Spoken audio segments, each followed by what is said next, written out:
C'est bien, donc on dit la bienvenue à ceux qui sont présents pour cette lecture ce soir. Ce soir, on est dans le livre de l'Exode, Exode au chapitre 4, et on lira à partir du verset 22. Exode 4, à partir du verset 22, puis on va lire aussi dans le chapitre 5. Donc avant de faire la lecture, on va dire un mot dans la prière. Notre Dieu et notre Père, encore nous nous arrêtons pour venir devant ta sainte présence. Nous réalisons notre dépendance de toi pour la considération de ta parole. Nous lisons que ta parole est une lampe à nos pieds, une lumière sur notre sentier. Donc on veut ce soir encore te demander ton aide par ton Esprit Saint pour pouvoir comprendre les vérités qui se trouvent dans ce passage que nous allons lire. Nous allons considérer Moïse et Aaron qui vont se diriger vers l'Égypte pour parler premièrement au peuple d'Israël et ensuite à Pharaon. Et nous voulons apprendre au travers de cette lecture des leçons pour nous aujourd'hui. Parce que nous lisons dans la première épître aux Corinthiens que ces choses ont été écrites afin de nous servir d'exemple à nous qui sommes parvenus à la fin des temps. Donc nous voulons te prier ta bénédiction sur tous ceux qui sont présents pour cette lecture et aussi pour d'autres qui ne peuvent pas l'être à cause de leur travail ou leur étude. On sait que présentement, beaucoup d'étudiants sont dans leurs examens et on sait que cela prend beaucoup de leur énergie pour préparer ces examens. Donc, on les remet tous entre tes mains ce soir. On te prie que tu vas leur donner l'aide pour accomplir ces examens, que tu vas leur donner une facilité. Donc, nous voulons aussi te prier que tu puisses parler à ceux qui sont toujours sans sauveur et sans Christ dans ce monde. On pense aux paroles que le Seigneur Jésus a pu dire à un chef religieux pendant son ministère public. Il a pu lui dire « Tu n'es pas loin du royaume de Dieu ». Mais nous savons que n'être pas loin du royaume, ce n'est pas avoir eu entré dans le royaume. Donc on te prie, Seigneur, que pour ceux peut-être qui sont prêts d'entrer, mais qui n'ont pas encore entré, que même ce soir, par les paroles que nous allons considérer, que cela pourrait leur donner le désir dans leurs âmes, dans leur cœur, de vouloir venir à la repentance et de croire au Seigneur Jésus pour avoir cette vie éternelle. Donc nous remettons donc la lecture entre tes mains. Bénis chacun au nom du Seigneur Jésus. Amen. Donc Exode au chapitre 4 et on lit à partir du verset 22. Peut-être qu'on peut lire le verset 21. On commence au verset 21. L'Éternel dit à Moïse, en partant pour retourner en Égypte, vois tous les prodiges que je mets en ta main, tu les feras devant Pharaon. Et moi, j'endurcirai son cœur, et il ne laissera point aller le peuple. Tu diras à Pharaon, ainsi parle l'Éternel. Israël est mon fils, mon premier-né. Je te dis, laisse aller mon fils, pour qu'il me serve. Si tu refuses de le laisser aller, voici je ferai périr ton fils, ton premier-né.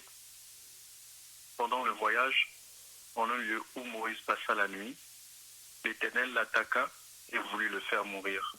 Nous sommes dans Exode, chapitre 4, et le verset 24, là, pour ceux qui viennent de connecter, là. Exode 4 et le verset 24. Pendant le voyage, en un lieu où Moïse passa la nuit, l'Éternel l'attaqua et voulut le faire mourir.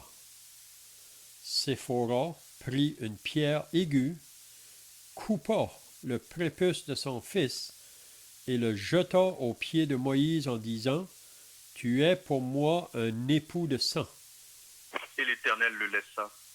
C'est alors qu'elle dit, époux de sang, à cause de la circoncision. L'Éternel dit à Aaron, va dans le désert au-devant de Moïse. Aaron partit. Il rencontra Moïse à la montagne de Dieu et il le baisa. Moïse fit connaître à Aaron toutes les paroles de l'Éternel qu'il avait envoyées et tous les signes qu'il lui avait ordonné de faire. Moïse et Aaron poursuivirent leur chemin et ils assemblèrent tous les anciens et enfants d'Israël. Aaron rapporta toutes les paroles que l'Éternel avait dites à Moïse, et il exécuta les signes aux yeux du peuple. Et le peuple crut. Il appria que l'Éternel avait visité les enfants d'Israël, qu'il avait vu leurs souffrances, et ils s'inclinèrent et se prosternèrent. On peut continuer au chapitre 5. Moïse et Aaron se rendirent ensuite auprès de Pharaon et lui dirent, ainsi parle l'Éternel, le Dieu d'Israël, laisse aller mon peuple, ou qu'il célèbre au désert une fête en mon honneur. Pharaon répondit, qui est l'Éternel pour que j'obéisse à sa voix en laissant aller Israël? Je ne connais point l'Éternel, et je ne laisserai point aller Israël. Le Dieu des Hébreux a apparu. Permets-nous de faire 3 journées de marche dans le désert pour offrir un sacrifice à l'Éternel, afin qu'il ne frappe pas de la peste de l'épée. Et le roi d'Égypte dit, Moïse et Aaron, pourquoi détournez-vous le peuple de son ouvrage? Allez à vos travaux. Pharaon dit, « Voici ce peuple est maintenant nombreux dans le pays, et vous lui feriez interrompre ses travaux. » Et ce jour même, Pharaon donna cet ordre aux inspecteurs du peuple et aux commissaires. Vous ne donnerez plus, comme auparavant, de la paille au peuple pour faire des briques. Ils aillent eux-mêmes se ramasser de la paille. Vous leur imposerez néanmoins la quantité de briques qu'ils faisaient auparavant. Vous n'en retrancherez rien, car ce sont des paresseux. Voilà pourquoi ils crient en disant, allons offrir des sacrifices à notre Dieu. En charge de travaux, c'est ces gens qui s'en occupent. Ils ne prendront plus garde à les paroles de mensonges. Inspecteur du peuple, les commissaires viennent dire au peuple, allez parler à Pharaon, je ne vous donne plus de paille. Allez vous-même vous procurer de la paille, où vous en trouverez, car l'on ne retranche rien de votre travail. Le peuple se répandit dans tout le pays d'Égypte pour ramasser du chaume au lieu de paille. Les inspecteurs les pressaient en disant, achevez votre tâche jour par jour, comme quand il y avait de la paille. On battit même les commissaires des enfants d'Israël, établis sur eux par les inspecteurs de Pharaon. Pourquoi, disait-on, n'avez-vous pas achevé hier et aujourd'hui, comme auparavant, la quantité de briques qui vous avait été fixée? Les commissaires des enfants d'Israël allèrent se plaindre à Pharaon. Pourquoi fais-tu ainsi des serviteurs? On ne donne point de paille à tes serviteurs. Et on nous dit, des briques. Voici tes serviteurs sont battus, comme si ton peuple était coupable. Pharaon répondit, vous êtes des paresseux, des paresseux. Voilà pourquoi vous dites, allons offrir des sacrifices à l'Éternel. Maintenant, allez travailler, on ne vous donnera point de paille, et vous livrerez la même quantité de briques. Les pères des enfants d'Israël virent qu'on les rendait malheureux en disant, vous ne retrancherez rien de vos briques. Chaque jour, la tâche du jour. En sortant de chez Pharaon, ils rencontrèrent Moïse et Aaron qui les attendaient. Leur dire que l'Éternel vous regarde et juge. Vous avez rendu aux dieux à faire et à ses serviteurs. Vous avez mis une épée dans la main pour nous faire périr. Moïse retourna vers l'Éternel. Pourquoi as-tu fait du mal à ce peuple? Pourquoi m'as-tu envoyé? Depuis que je suis allé vers Pharaon pour parler en ton nom, il fait du mal à ce peuple, et tu n'as point délivré ton peuple. Amen. Donc, si vous étiez là la semaine passée, on avait regardé là Moïse face à l'appel de l'Éternel et sa résistance. On avait dit dans les semaines passées que Moïse, à l'âge de 40 ans, quand il avait renoncé d'être appelé le fils de la fille de Pharaon, et qu'il avait été prêt à tout quitter, les trésors de l'Égypte, les richesses, pour s'associer au peuple de Dieu, s'associer à l'opprobre de Christ. Donc on avait dit que c'est à ce moment-là que Moïse s'est vraiment converti au vrai Dieu. Il avait entendu parler de cela par ses parents quand il était très jeune. Mais on sait que ses parents, sa mère, devait le rendre à la fille de Pharaon après qu'il était sevré. Donc, dans le palais de l'Égypte, Moïse a été instruit dans toute l'instruction des Égyptiens. Il est devenu très haut, même en sagesse, en la connaissance de l'Égypte. Mais Moïse savait qu'il n'était pas chez lui. Il savait que l'Égypte s'était vraiment associé au faux Dieu. Ce n'était pas le vrai Dieu. Donc, à l'âge de 40 ans, il a pris la décision d'abandonner toute cette richesse, ces trésors, même d'être appelé la fille du roi, d'être le fils de la fille du roi. Puis, il est sorti. Puis, vous vous rappelez, quand il est sorti, il est allé vers ses frères pour les délivrer là. Mais ce n'était pas le temps de Dieu vraiment pour Moïse à ce moment-là.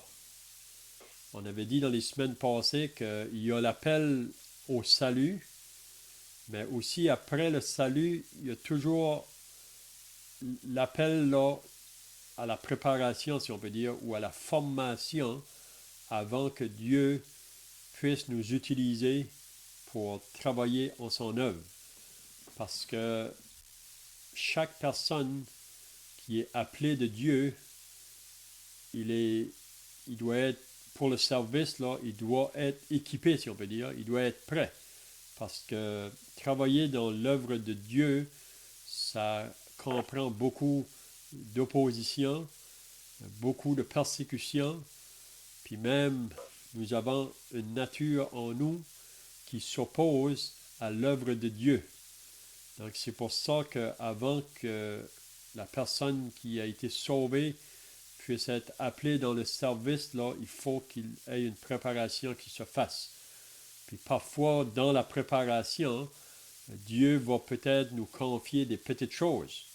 Puis la raison qu'il nous confie des petites choses, il veut vraiment voir si on est disponible, si on est prêt pour le service. Puis si on est fidèle dans les petites choses, il nous dit qu'il va nous confier des choses plus grandes.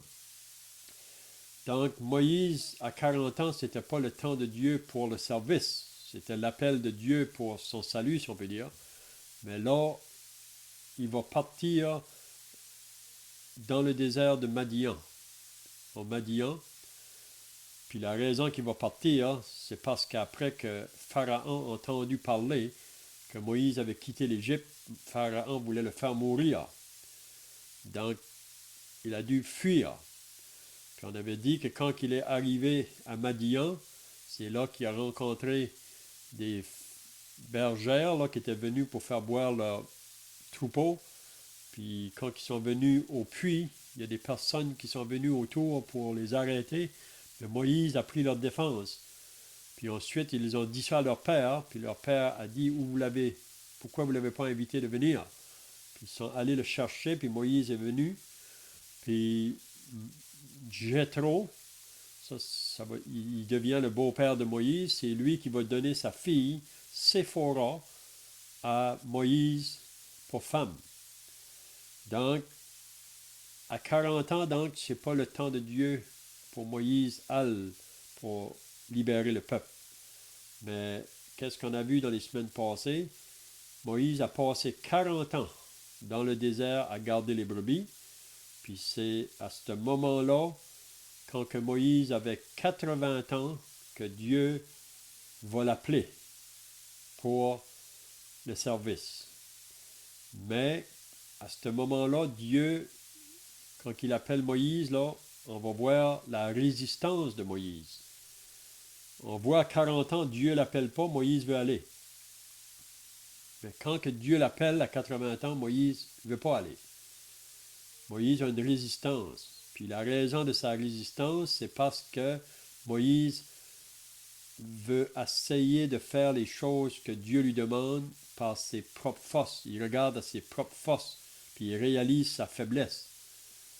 Mais Dieu vraiment veut nous utiliser quand on réalise qu'on n'a aucune force en nous-mêmes, parce que c'est lui vraiment qui va pourvoir la force pour faire le travail dans le service. Donc, Moïse a résisté. Vous vous rappelez la semaine passée, là, un des points qu'il disait qu'il n'y avait pas la parole facile, il y avait toujours la langue embarrassée, mais Dieu y avait dit que qui a formé la bouche, qui a mis la langue, c'est moi, donc c'est moi qui va parler au travers de toi, Moïse. Tu n'as pas à t'inquiéter. Moi, je veux simplement te prendre comme un instrument, mais c'est moi qui va travailler au travers de toi. Mais même à ça, Moïse, il résiste toujours. Okay? Donc, ça nous dit au verset 13, Moïse dit, « Oh Seigneur, envoie qui tu voudras envoyer. » Donc, Moïse ne veut vraiment pas aller. Puis ça va faire que Dieu va se mettre en colère vraiment contre Moïse. Puis là, ensuite, il va pourvoir un compagnon pour Moïse. Puis ça va être son frère, Aaron. Donc là, on peut dire qu'ils sont prêts à partir. Puis on avait vu la semaine passée, on a touché un peu la semaine passée, là, quand ils ont parti, on était rendu au verset 24 vraiment. Ça nous dit que pendant le voyage, juste en partant là, lui et sa femme et ses enfants, là, ils vont partir en premier. Pendant le voyage, en un lieu où Moïse passa la nuit, l'Éternel l'attaqua et voulut le faire mourir. Donc, pourquoi que l'Éternel veut faire mourir Moïse? Il vient juste de lui dire que tu es prêt à partir, Moïse, pour l'Égypte. Mais là, l'Éternel l'attaque pour le faire mourir. Donc, je ne sais pas si quelqu'un a des pensées ici. Pourquoi que Dieu, l'Éternel, attaque Moïse à ce moment ici? Est-ce que vous avez des pensées là?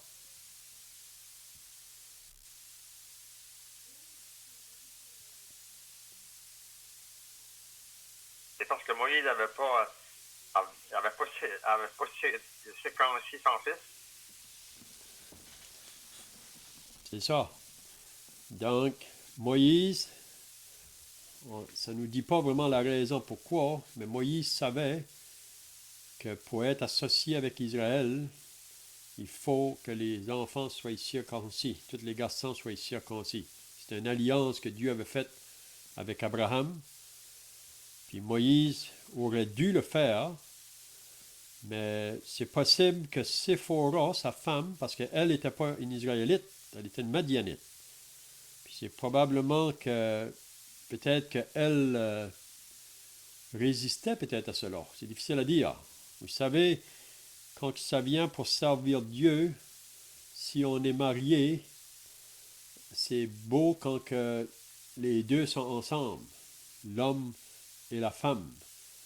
Puis on sait qu'avant que Dieu va utiliser l'homme, c'est comme on a dit tout à l'heure, il y a une formation, il y a une préparation. Mais si cet homme est marié, il faut aussi une formation et une préparation avec son épouse. Il y a une formation. Mais quand que Dieu nous appelle, que ce soit pour le salut ou pour le service, on ne devrait pas laisser rien nous arrêter. Puis c'est possible, quand que Dieu nous appelle au salut, vous savez qu'il y a beaucoup d'obstacles qui peuvent nous empêcher à répondre au salut. Parfois, ça peut être notre épouse. Puis moi, je peux vous dire par expérience que c'est ça qui était pour moi au début. Mon épouse, quand que moi j'ai commencé à m'intéresser à la lecture de la Bible, à chercher pour le salut de mon âme, mon épouse au début s'est opposée à ça. Donc c'était un obstacle. Mais pour moi, c'était Dieu qui devait avoir la première place. Vous savez que Jésus a dit dans Matthieu au chapitre 10, je ne suis pas venu pour apporter la paix sur la terre, mais la division. Le père contre le fils, la mère contre la fille, la belle-mère contre la belle-fille. Il dit, on aura pour ennemis les gens de notre maison. Il dit, celui qui aimera son père ou sa mère plus que moi n'est pas digne de moi. Ou celui qui aimera son fils ou sa fille plus que moi n'est pas digne de moi. Ou n'est pas digne d'être mon disciple. Qu'est-ce que Jésus voulait dire? Que quand ça vient à l'appel pour le salut, il ne devrait pas avoir rien qui nous arrête. Aussi longtemps que ça ne devient pas ma priorité, je vais laisser les choses m'empêcher. Mais c'est pour ça que Jésus a dit que celui qui voudra sauver sa vie, il va la perdre. Mais celui qui perdra sa vie, pour moi, il va la trouver. Donc, ici, c'est vraiment l'appel de Moïse dans le service. Mais pour que Moïse puisse continuer, il ne faut pas qu'il fasse de compromis avec la parole de Dieu. Puis même si son épouse, peut-être tout de suite, est un obstacle ou ne comprend pas, donc, puis c'est la raison pourquoi ici vraiment, que Dieu voulait faire mourir Moïse, parce qu'il n'a pas obéi, il a fait un compromis. Il aurait dû faire circoncire son fils, mais peut-être Séphora était l'obstacle, mais on voit au verset 25 que Séphora, elle a réalisé la raison pourquoi. Quand elle a vu Moïse qui était près de mourir, ça l'a réveillé vraiment. Puis elle a réalisé pourquoi. Parce que probablement elle résistait à faire circoncire le fils. Peut-être pour des années. Mais si Moïse va être utilisé par Dieu, il faut qu'il mette les choses en règle. Il faut qu'il obéisse la parole comme qu'elle nous l'a demandé. Il ne faut pas faire de compromis. Donc, Séphora va prendre une pierre, ça dit, puis elle va couper le prépuce de son fils et le jeta aux pieds de Moïse, en disant, tu es pour moi un époux de sang. Donc, on pourrait dire ici on peut faire une application ici. On sait qu'aujourd'hui, on n'est pas associé à la circoncision. Ça, c'était pour Abraham et son peuple que Dieu avait donné cette alliance, parce que dans le Nouveau Testament, Paul dit dans l'Épître aux Galates, ce n'est rien d'être circoncis ou être incirconcis. Ce qui est quelque chose, c'est d'être une nouvelle créature. C'est d'être une nouvelle créature. Donc, mais la circoncision, vraiment, c'est une coupure dans la chair. Puis qu'est-ce qu'on peut apprendre ici pour l'appliquer à nous, là, pour le service, pour le Seigneur, si on va pouvoir obéir dans le service, il faut être prêt à faire mourir la chair, les actions de la chair en nous. Parce que la chair, elle, s'oppose toujours à l'Esprit de Dieu. C'est pour ça que Paul dit dans l'Épître aux Galates, « Marchez selon l'Esprit, vous n'accomplirez pas les désirs de la chair. » Parce que la chair est opposée à l'Esprit. Elle s'oppose. Donc, il faut vraiment être en pleine communion avec notre Dieu, parce que sans avoir la communion avec Dieu, on ne peut pas marcher vraiment dans une vie par l'esprit. C'est la chair qui va dominer. C'est pour ça qu'il faut la communion avec Dieu pour qu'on puisse marcher par l'esprit, parce que c'est de cette manière-là qu'on va être capable d'avoir la victoire sur la chair qui veut toujours nous arrêter pour faire du progrès ou pour qu'on va dans le service. Vous comprenez? Donc, ça, c'est peut-être l'application qu'on va faire ici, là. Donc, pour Moïse, il est prêt à partir, mais il y a une chose qui l'empêche. Il faut que Moïse obéisse à ce que Dieu lui a demandé. Il faut que l'enfant soit circoncis. Et l'Éternel le laissa. Donc, le moment que le prépuce a été coupé, l'enfant est circoncis. Ça dit que Moïse, l'Éternel l'a laissé. C'est alors qu'elle dit « époux de sang à cause de la circoncision ». Puis vous allez remarquer qu'à partir d'ici, Séphora était censée de partir avec Moïse. Elle était en route pour s'en aller avec lui en Égypte. Mais elle va retourner vers son père. Puis on va la voir de nouveau dans le chapitre 19 de l'Exode. Après que Moïse aura fait ce que Dieu lui a demandé de faire en allant en Égypte pour faire sortir le peuple. Puis quand il va revenir, après que le peuple soit sorti, son beau-père et sa femme et son fils vont venir à la rencontre de Moïse et de Aaron. Mais ici, on voit là que Séphora ne va pas le suivre. Puis ça, c'est un autre aspect qu'on peut dire. Dans le service pour Dieu, parfois Dieu peut appeler le frère d'aller à des certaines places, soit pour l'Évangile ou pour enseigner le peuple de Dieu. Puis parfois, l'épouse n'est pas toujours à côté de lui. Hein?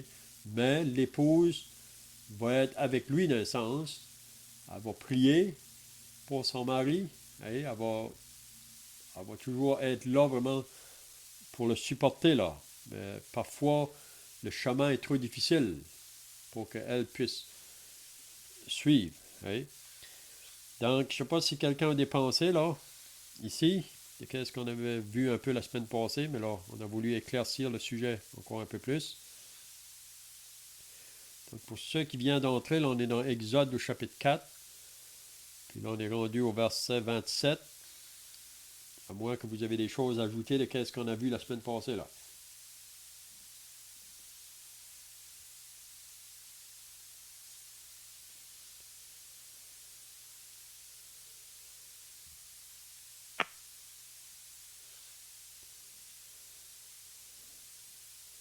Donc, le verset 27. L'Éternel dit à Aaron. Donc, là, Dieu va parler maintenant aux frères de Moïse. Vous savez que Moïse, est-ce que vous savez quel âge que Aaron avait? Parce que Moïse avait une sœur et un frère plus vieux que lui. Vous vous rappelez quel âge que Aaron avait? Si Moïse a 80 ans ici, quel âge qu'avait Aaron?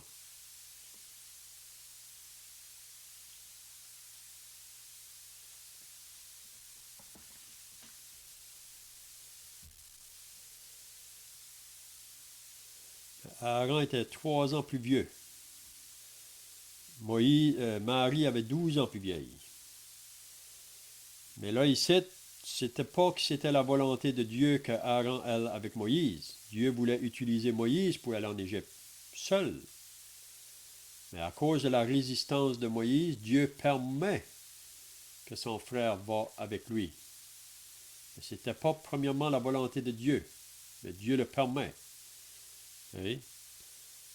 Puis c'est pas qu'ils vont être plus forts même s'ils vont être à deux. Ils vont faire la même chose d'un sens. C'est que Dieu va parler à Moïse, Moïse va le donner à Aaron, puis lui va parler. Donc, l'Éternel dit à Aaron, va dans le désert au devant de Moïse. Vous savez que ça fait plusieurs années que ces deux frères-là ne se sont pas rencontrés là. Il y a au moins 40 ans qu'ils ne se sont pas vus. Puis là, Dieu parle à Aaron, puis on ne voit pas qu'Aaron a résisté à l'appel de Dieu. C'est beau. Quand que Dieu nous appelle, puis on obéit, vous savez, c'est toujours une bénédiction d'obéir à la parole de Dieu. Vous vous rappelez quand que Jésus marchait sur le long du lac de Génézareth, puis il a vu deux bacs, des personnes qui étaient arrivées de la pêche, puis ils étaient en train de laver leurs filets. Puis ça nous dit que Jésus a embarqué dans une des bacs. C'était la bac de Pierre, Simon-Pierre. Puis Jésus a dit à Simon de s'éloigner un peu du rivage, parce que Jésus souvent parlait du côté de la mer quand il y avait des foules, là, pour parler aux foules. Puis il s'éloignait un peu dans une bac. Probablement que sa voix se faisait entendre encore plus fort. Quand il y a une grande foule, c'est pas toujours facile de parler dehors à une grande foule. Puis si vous vous rappelez, là, après que Jésus a dû enseigner la foule, juste après, Pierre était là dans la barque. Jésus lui a dit, Pierre, jetez vos filets dans l'eau. Qu'est-ce que Pierre a dit en premier, quand Jésus lui a dit de jeter ses filets dans l'eau? Qu'est-ce que Pierre a dit? Vous vous rappelez?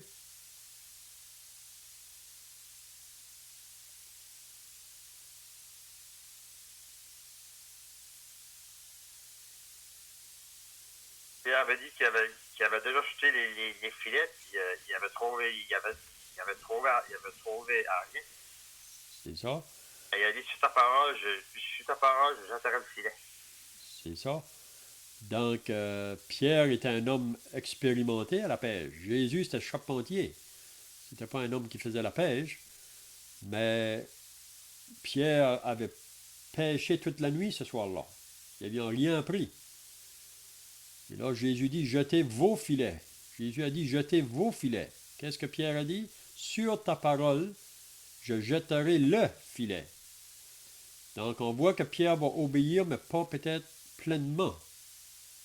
Il ne va pas jeter les filets, il va jeter le filet. Mais vous savez qu'est-ce qui est arrivé? En obéissant à la parole du Seigneur, il y a eu une grande bénédiction.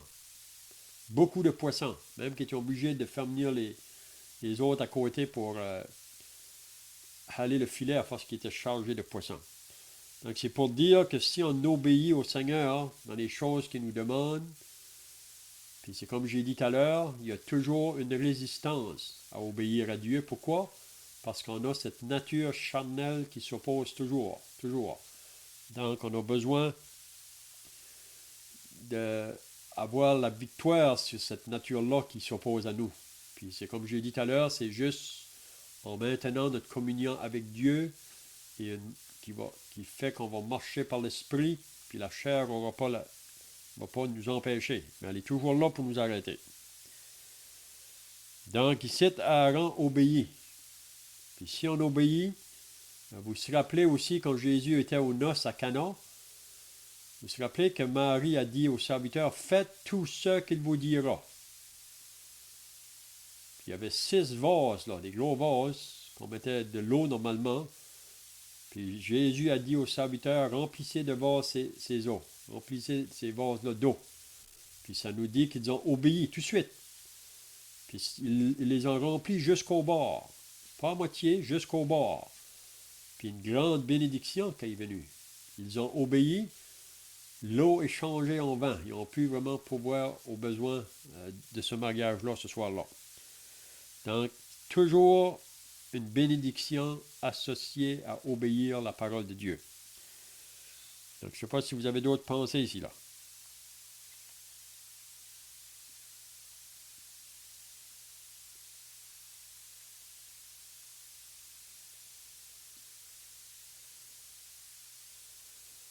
Donc, Aaron va partir maintenant. Il rencontra Moïse à la montagne de Dieu et le baisa. On peut s'imaginer, ça fait 40 ans qu'on ne s'est pas vu. Donc, le lien familial et le lien qui est très fort.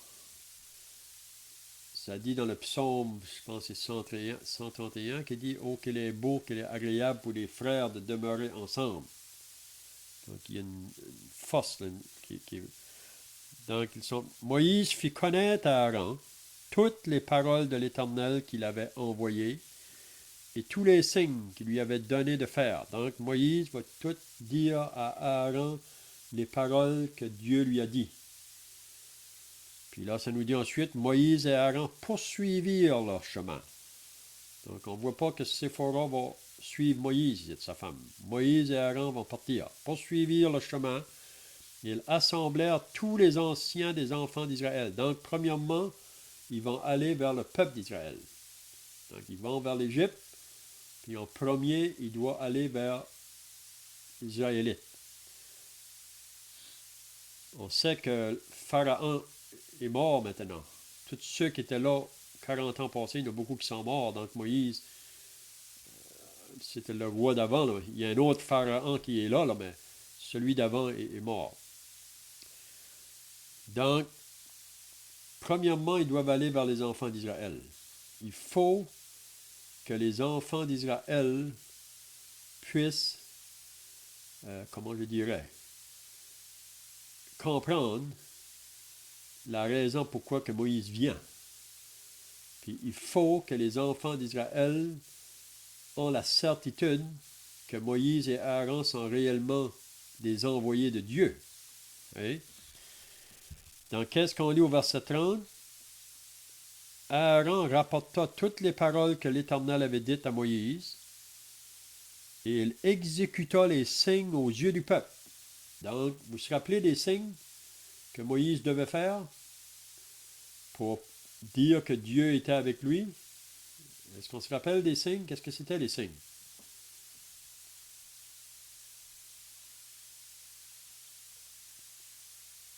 La verge qui s'est transformée en serpent. C'est ça, la première chose, il devait jeter sa verge par terre. C'est ça. Le deuxième signe, c'était quoi?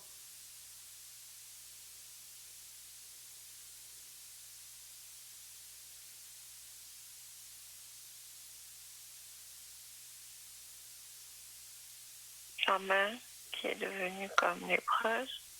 C'est ça. Moïse devait mettre sa main dans son sang.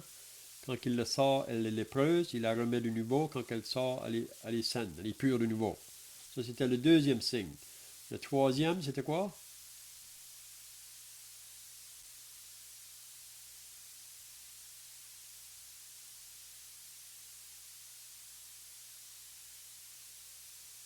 Elle a mis sa main dans son sein, puis elle est devenue lépreuse. Oui, ça, c'est le deuxième. Ça, c'est le deuxième blanc. signe. Ah. Ça, c'était le deuxième signe. Mais le troisième, c'était quoi?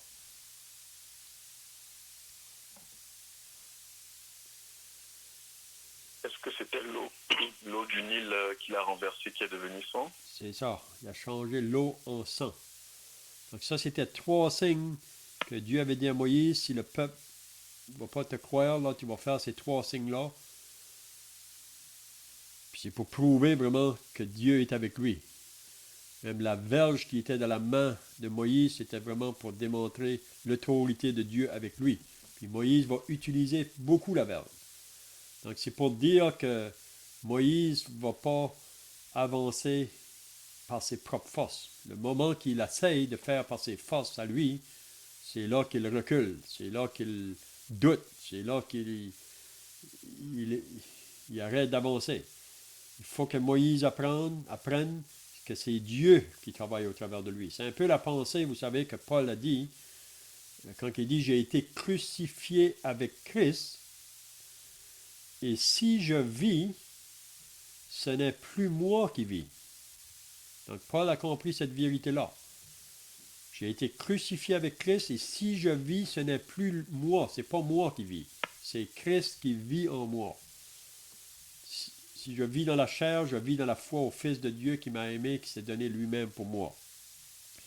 Donc, tout serviteur de Dieu, tous ceux qui ont été appelés par Dieu pour un service quelconque, il faut qu'on apprenne que ce n'est pas par nos forces. Et même Paul le dit, je suis fort par celui qui me fortifie. C'est jamais par nos propres forces. Le moment qu'on essaye d'avancer par nos propres forces, on va rester là, ou on va reculer, vous savez. On ne va pas avancer. Donc, il faut que Moïse, puis on va voir, même Moïse ici, et même Aaron, à mesure qu'ils avancent, il faut toujours qu'ils réalisent que c'est Dieu qui travaille au travers de nous. Hein? Parce que le moment qu'ils pensent différent, là, ils viennent dans des doutes, ils ne veulent plus avancer.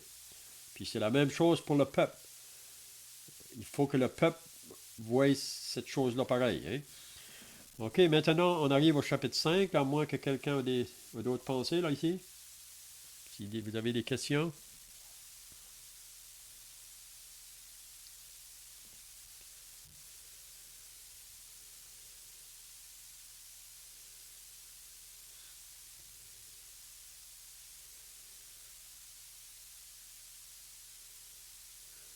Donc, à la fin du chapitre 4, donc, ils ont exécuté les signes aux yeux du peuple, et là, ça dit, et le peuple crut. Donc, on voit que le peuple ont réalisé Dieu est avec eux autres. Il a prié que l'Éternel avait visité les enfants d'Israël, qu'il avait vu leur souffrance, ils s'inclinèrent et se prosternèrent. Donc, on voit que le peuple se met en accord, si on peut dire là. Mais, qu'est-ce qu'on va lire par la suite? Vous savez que le diable qui représente Pharaon, là, vous savez que l'Égypte, c'est le monde. C'est un portrait du monde. Pharaon est un portrait du diable. Puis, encore aujourd'hui, si Dieu va faire un travail par son Esprit Saint au travers d'une personne ou des individus par l'Évangile, s'il y a une chose que le diable n'aime pas, c'est quand que l'Évangile vient pour être annoncé, parce qu'il a peur que les âmes soient sauvées. Il veut les garder dans son royaume de ténèbres, comme Pharaon. Pharaon veut garder Israël dans son royaume, parce qu'il travaille pour lui, même qu'il ne paye pas aucun salaire. Il y a tout un peuple qui travaille beaucoup pour lui, donc il ne veut pas les laisser aller. Comme le diable aujourd'hui ne veut pas laisser aller personne quand ça vient au salut, puis même quand ça vient pour servir Dieu. Il va mettre toutes sortes d'obstacles. C'est ça qu'on va voir ici, là. Donc, c'est pour ça qu'il faut que Moïse et le peuple soient assurés que Dieu est avec eux, le Dieu d'Abraham, d'Isaac et de Jacob. Parce que si on n'a pas pleinement cette assurance, on va avoir de la difficulté. Puis on a l'exemple avec les disciples. Vous vous rappelez que les disciples, Jésus les a appelés au début de son ministère, mais ils devaient apprendre des leçons à mesure qu'ils avançaient. Puis les leçons, c'était qu'il faut qu'ils apprennent à se reposer sur Dieu pour chaque mouvement qu'ils vont faire. Donc le chapitre 5 maintenant, là, ils vont se diriger maintenant vers Pharaon. Moïse et Aaron se rendirent ensuite auprès de Pharaon et lui dirent. Donc, ça prenait quand même du courage, mais ils avaient l'autorité de Dieu. Vous savez, quand on va vers les personnes pour annoncer le message de l'Évangile, il faut qu'on réalise que nous avons l'autorité de Dieu en arrière de nous. Vous savez, il n'y a pas longtemps passé, j'étais en train de visiter dans un appartement, puis quelqu'un m'a demandé « Où avez-vous l'autorité pour faire ceci? » Même qu'il voulait appeler la police. Et je lui ai dit « L'autorité que j'ai pour faire ceci, ça vient du ciel. Ça vient du Seigneur Jésus. » Jésus a dit « Tout pouvoir ou toute autorité m'a été donnée dans le ciel et sur la terre. Allez, faites des disciples, les baptisant au nom du Père, du Fils et du Saint-Esprit, et enseignez-leur tout ce que je vous ai prescrit. » Donc, nous avons la plus haute autorité. Il n'y a pas aucune autorité sur la terre ou dans le ciel qui est plus grande que l'autorité de Dieu. Hein? Donc, il ne faut pas avoir crainte. Puis, aussi longtemps qu'on n'est pas saisi avec cette réalité-là, on va être arrêté. On va avoir peur, si on peut dire. Vous savez que les apôtres, au début, si vous lisez dans les Actes des apôtres, après la Pentecôte, là, le Saint-Esprit est venu sur eux, puis ils sont partis pour annoncer le message dans Jérusalem. On les a arrêtés, on les a jetés en prison, on les a fait des menaces, mais Pierre et Jean ont dit, jugez-en vous-même s'il faut obéir aux hommes plutôt qu'à Dieu. Nous, on va obéir Dieu. Donc, il ne se laissait pas arrêter. On est appelé à nous soumettre aux autorités. Mais aussi longtemps que les autorités ne nous demandent pas de faire des choses qui sont contraires à la volonté de Dieu. Donc, d'arrêter les apôtres de prêcher au nom de Jésus, ça, c'est aller à l'encontre de la volonté de Dieu. Donc, à ce moment-là, on ne doit pas être soumis aux autorités. Vous comprenez? Donc, ici, il arrive à Pharaon. Il lui dit, puis même Dieu avait dit à Moïse que Pharaon allait résister. Dieu lui avait dit. Mais il ne faut pas arrêter Moïse. Il faudra continuer. Il faut insister. Et c'est pour ça que Paul nous dit dans la deuxième épître à Timothée, au chapitre 4, vous vous rappelez que quand il dit à Timothée, prêche la parole, insiste en toute occasion, favorable ou non. Pourquoi qu'il faut insister? Je vous demande la question. Pourquoi qu'il faut insister pour annoncer le message de l'Évangile? Qu'est-ce que vous pensez?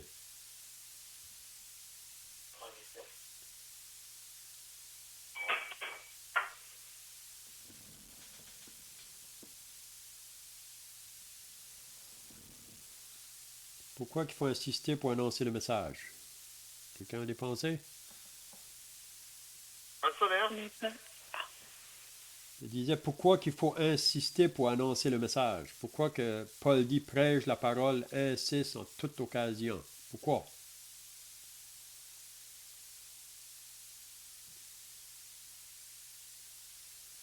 C'est un message qui plaît aux oreilles et au cœur. C'est ça. C'est pas un message qui plaît souvent aux hommes. Vous savez, parfois, il y a des personnes qui me disent que je suis trop insistant.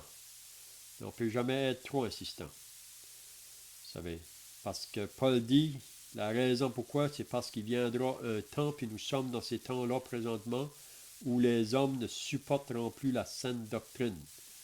Ils auront une oreille démangeaisante pour entendre des choses agréables. Mais le message de l'Évangile, ce n'est pas un message qui est agréable. Pourquoi? Parce qu'il révèle le cœur de l'homme. Il révèle la condition de l'homme. Puis aussi longtemps que l'homme ne réalise pas son besoin de pécheur perdu, sa condition, il ne va pas appeler pour le Sauveur. Donc, il faut insister, c'est ça. On va voir ça avec Moïse et Pharaon ici. Moïse et Aaron face à Pharaon là.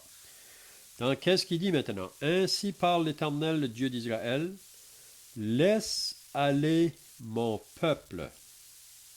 Donc, le peuple appartient à qui? À Pharaon ou à l'Éternel?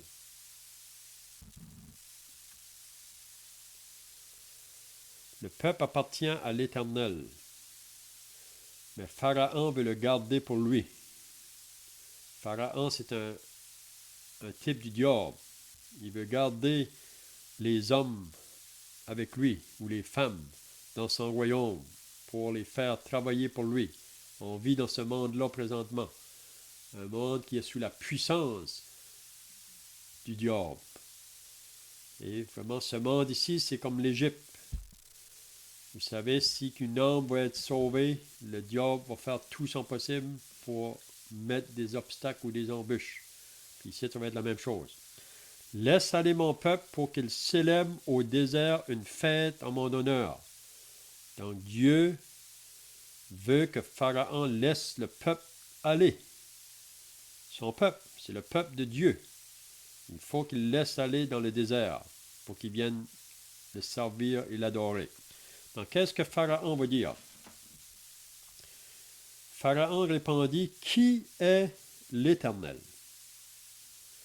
Pour que j'obéisse à sa voix en laissant aller Israël. » Donc, c'est bien clair ici que Pharaon ne connaît pas le Dieu d'Israël.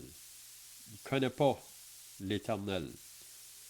Donc, qui est l'Éternel pour que j'obéisse à sa voix en laissant aller Israël? Je ne connais point l'Éternel et je ne laisserai point aller Israël. Donc, c'est ça, les paroles de Pharaon. Des paroles qui sont très fortes. Ça vient d'un roi, un homme autoritaire, un homme qui est dominateur. Oui? Donc, je ne connais pas l'Éternel Puis vous savez aujourd'hui qu'il y a beaucoup de monde qui ne connaissent pas l'Éternel. C'est la raison pourquoi ils ne voient pas le besoin d'aller pour prier ou de lire la parole de Dieu parce qu'ils ne connaissent pas Dieu. Mais on sait que la foi vient de ce qu'on entend et ce qu'on entend de la parole de Dieu. Et ici, on voit que Pharaon, il refuse de laisser aller le peuple. C'est un peu comme le diable qui refuse de laisser aller les âmes parce qu'il veut les garder pour lui. Donc, il dit, donc c'est Moïse qui va dire, le Dieu des Hébreux nous est apparu. Donc, ils disent à Pharaon, le Dieu des Hébreux, ça c'est le vrai Dieu, le Dieu d'Abraham, d'Isaac et de Jacob. En Égypte, il y avait beaucoup de dieux, mais c'est des faux dieux, c'est des dieux morts. Mais le Dieu des Hébreux, ça c'est le Dieu vivant, puis il faut que Pharaon comprenne ça. Mais on va voir tout au long que Pharaon, c'est pas que Dieu ne veut pas sauver Pharaon, c'est pas que Dieu n'aime pas Pharaon. Mais il faudra que Pharaon apprenne que le seul vrai Dieu, c'est le Dieu d'Israël. Mais Pharaon va résister, comme beaucoup de monde aujourd'hui, résiste à la voix de Dieu, résiste à la parole de Dieu. Donc, le Dieu des Hébreux nous est apparu, permets-nous de faire 3 journées de marche dans le désert pour offrir des sacrifices à l'Éternel, afin qu'il ne nous frappe pas de la peste ou de l'épée. Donc, qu'est-ce que c'est que Moïse dit ici?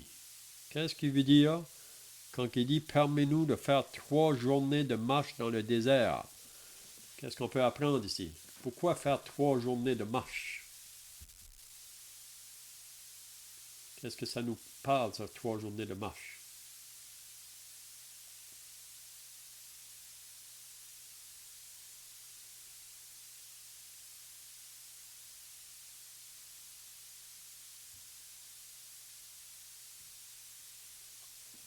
Est-ce que ça ne nous parle pas de la séparation?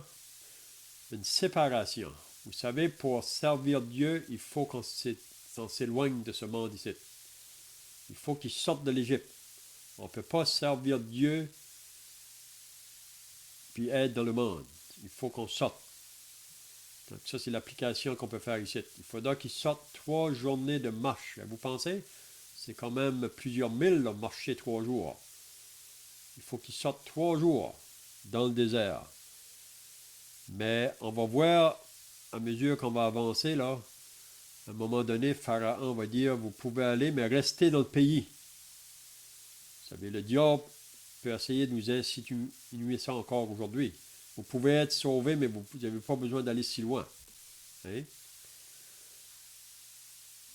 Donc, puis aussi, Moïse dit, permets-nous de faire 3 journées de marche afin qu'il ne nous frappe pas de la peste ou de l'épée. Donc, on voit qu'il y a une certaine crainte. Moïse et aussi le peuple là, et Aaron. Parce que vraiment, qu'est-ce qui va nous faire bouger ou obéir Dieu? Il faut qu'il y ait une certaine crainte, vraiment. Il faut avoir la crainte de ce Dieu-là. Parce que c'est lui le Tout-Puissant. Vous savez, aujourd'hui, il n'y a aucune crainte de Dieu. C'est ça que Paul dit même dans l'Épître aux Romains. L'homme ne craint pas Dieu. C'est la raison pourquoi que l'homme continue dans son chemin. Donc le verset 4, « Et le roi d'Égypte leur dit, Moïse et Aaron, regardez qu'est-ce que le roi dit. Oui, c'est ça.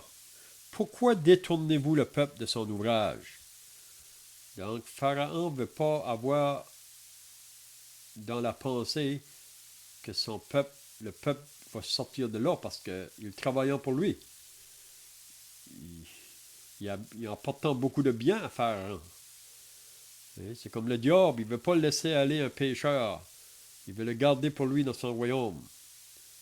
Il dit, pourquoi détournez-vous le peuple de son ouvrage? Allez à vos travaux.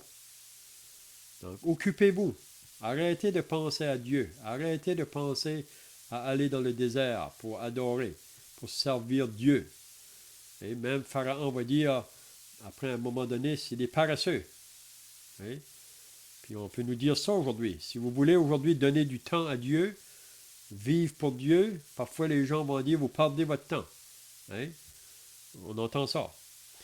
Donc, détournez-vous le peuple de son ouvrage. Allez à vos travaux. Donc, je ne sais pas si vous avez des pensées ici, là, des questions. On reste juste quelques minutes, là, le temps arrive passé.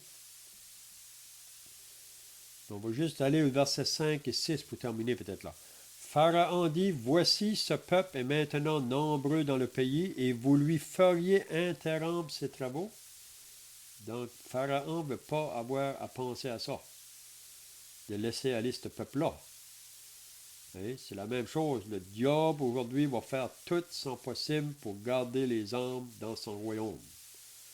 Donc, si une âme va commencer à être troublée pour ce qui concerne le salut de son âme ou pour ce qui concerne de chercher Dieu, le diable va faire tous ses efforts pour l'arrêter.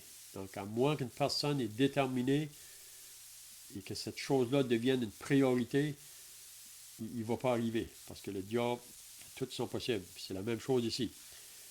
Et ce jour même, Pharaon donna cet ordre aux inspecteurs du peuple et aux commissaires. Donc, qu'est-ce que Pharaon va faire maintenant? Il voit que Moïse et Aaron veulent sortir le peuple. Il a peur de les perdre. Qu'est-ce qu'il va faire? Il va doubler leur travail.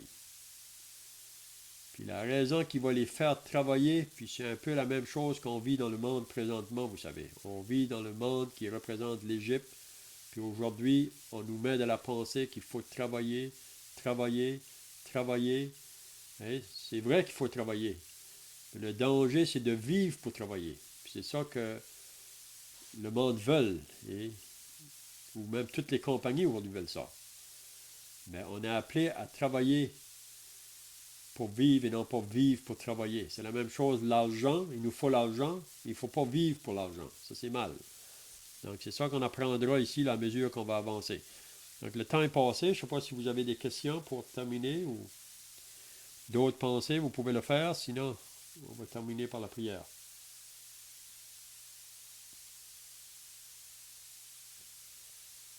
Je peux dire que c'est vraiment une lutte ça peut être pour quelqu'un qui n'est pas encore sauvé comme pour quelqu'un qui est déjà sauvé. On commence à vouloir marcher pour le Seigneur, par exemple, à vouloir servir le Seigneur. Il y a vraiment une lutte avec le monde qui est représentatif de l'Égypte ici, le diable avec Pharaon et il peut utiliser des choses légitimes comme le travail effectivement pour nous empêcher d'avancer, d'aller servir le Seigneur, mais c'est vraiment une vraie lutte, une réelle lutte, pardon. Puis on peut mettre beaucoup de... Si on parle du travail, mais il y a beaucoup d'autres choses que Pharaon veut nous occuper avec aujourd'hui. Puis il occupe le monde avec. Et vous pouvez probablement vous penser à des choses que le diable occupe les gens avec aujourd'hui. Puis la raison qu'il nous occupe avec tant de choses, c'est parce qu'il ne veut pas qu'on pense. Donc, comme Alexandrine vient de dire, si une âme n'est pas sauvée, donc le diable va faire tout son possible pour l'occuper, afin qu'il ne pense pas. Mais si on est sauvé, qu'est-ce que le diable veut faire maintenant? Il ne veut pas qu'on avance. Il veut mettre des obstacles pour nous empêcher d'avancer. Même quand Dieu nous appelle pour faire un service, il va faire tout son possible. Puis ça peut comprendre n'importe quoi, vraiment, qui est même parfois bien légitime, qui met des obstacles, vous comprenez? Oui. Je ne sais pas si vous avez d'autres pensées, là.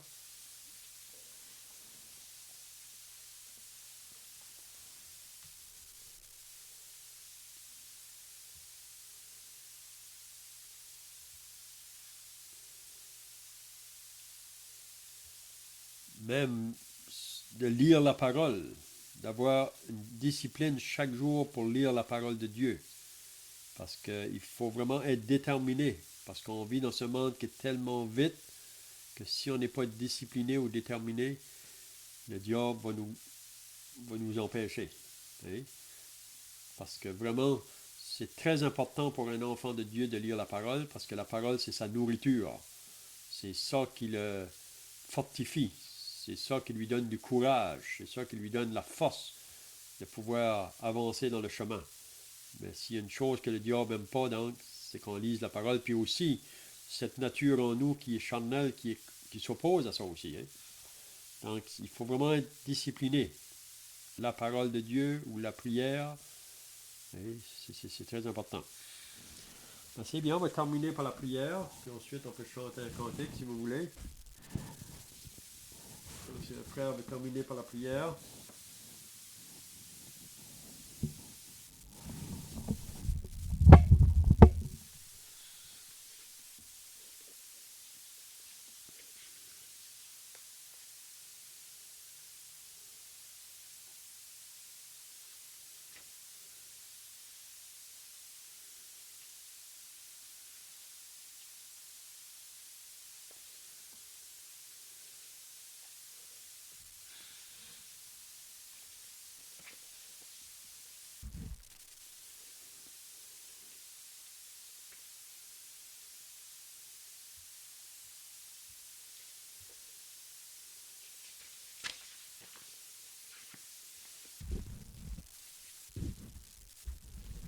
Donc, on va prier.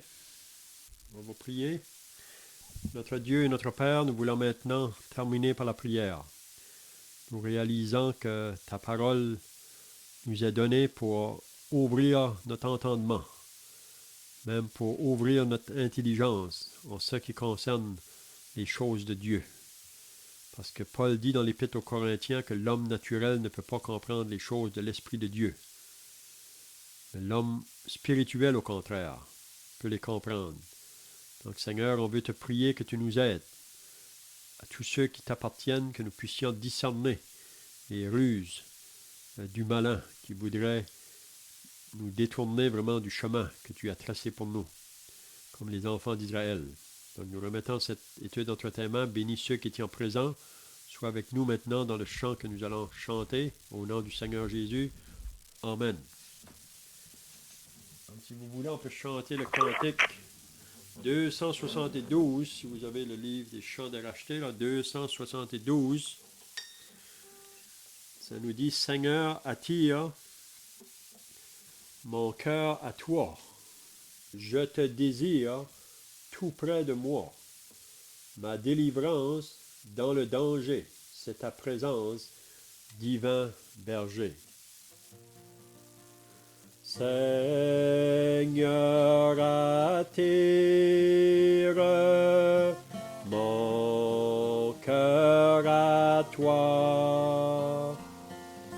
Je te désire tout près de moi.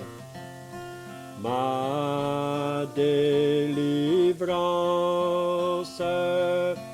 dans le danger, c'est ta présence, divin berger.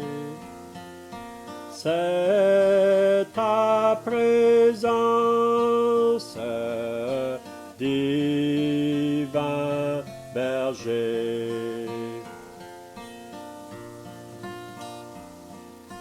Par ta puissance, brise, soumets ma résistance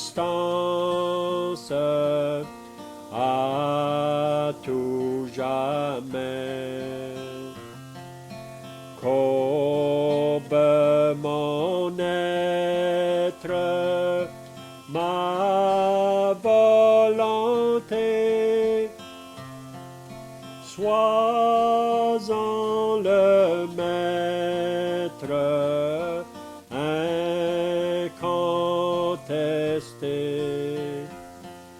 Sois-en le maître incontesté.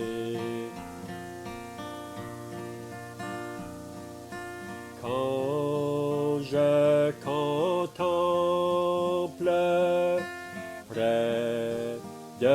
ta croix. Ton grand exemple, Jésus mon roi. Ah, je n'aspire qu'à m'immoler, tant je désire te ressembler. Tant je désire te ressembler. Prends, je m'élance pour t'obéir. Prends, je m'avance pour te servir. Mais sous ton aile, loin du péché, Sauveur fidèle, tiens-moi caché. Sauveur fidèle, tiens-moi caché. C'est bien, on dit le bonsoir à chacun, puis demain soir, si Dieu le veut. Bye bye.